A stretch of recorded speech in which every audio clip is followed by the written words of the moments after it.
প্রশ্ন করার জন্য। অভিজ্ঞতার দিক দিয়ে বলবো, এটা আমার একটা স্বপ্ন ছিল যে আমি একটা ড্রাইভ করব। ড্রাইভিংয়ে আমি একটা স্বপ্ন দেখতাম ছোটবেলা থেকে। আমি ড্রাইভ করতেছি। আর যখন স্বপ্নটা যখন আমার স্বপ্নটা বাস্তব হলো, তখন বুঝতে তো পারছেন একটা মানুষের মনের মধ্যে যখন স্বপ্ন থাকবে আর সেই স্বপ্নটা যখন বাস্তব হবে, তারপর আবার দেশের প্রধানমন্ত্রী ওটা বাস্তবায়ন করবেন, কেমন লাগে। আমি 2018 সালে ড্রাইভিংয়ের উপর প্রশিক্ষণ নেই।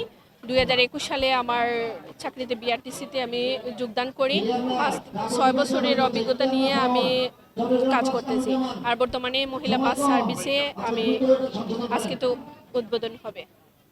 আমি গর্বিত নারী হয়ে আমি একটি, যেখানে পুরুষরা সাহস করতে পারে না সে জায়গাতে আমি একজন নারী হয়ে মহিলা বাস সার্ভিসে আমি কর্মরত থাকবো। আমি যাত্রীকে সেবা দেব।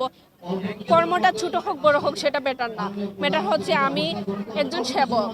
আমি একজন সেবক, জনগণের সেবা করব, যাত্রীর সেবা করব। আমার সেবাটা যাতে সুন্দর হয়, যাত্রীরা যাতে আমার কাছ থেকে সেবাটা পেয়ে ওনারা আনন্দিত থাকেন, আমাদের বিআরটিসির সুনাম হয়, আমাদের মাননীয় প্রধানমন্ত্রী তারেক রহমান যে উদ্যোগটা নিয়েছেন সেটা যেন বাস্তব হয়, এটাই আশা করব। যে এটা ফ্যামিলির বিষয়টা হচ্ছে গিয়ে আমার বড় ভাইরা হজ করেছে, তো ওনারা হাজি, তো ওনারা চান না যে আমি এই পরিবেশগুলোতে চলাফেরা করি, পুরুষের পাশে চলাফেরা করি, পর্দায় থাকে। তো আমার মনের মধ্যে প্রশ্ন থাকতো, আমি যদি সেফ থাকি, আমার মন যদি পরিষ্কার থাকে, ভালো থাকে, তো আমি তো কর্মই করছি, আমি তো আর চুরি করবো না। কেন আমি করবো না? আমি যখন প্রশিক্ষণ নিতে যাই তখনও কিন্তু অনেক বাধা আসছিল, আমার কাছে অনেক বাধা আসছিল যে ভাইয়ারা বলছে ফ্যামিলি থেকে ইসি করবে না। তারপর যখন দেখলো না আমার বোনটা তো ঠিক আছে, ওর টার্গেট ঠিক আছে, তখন আর কোনো বাধা দেয় নাই।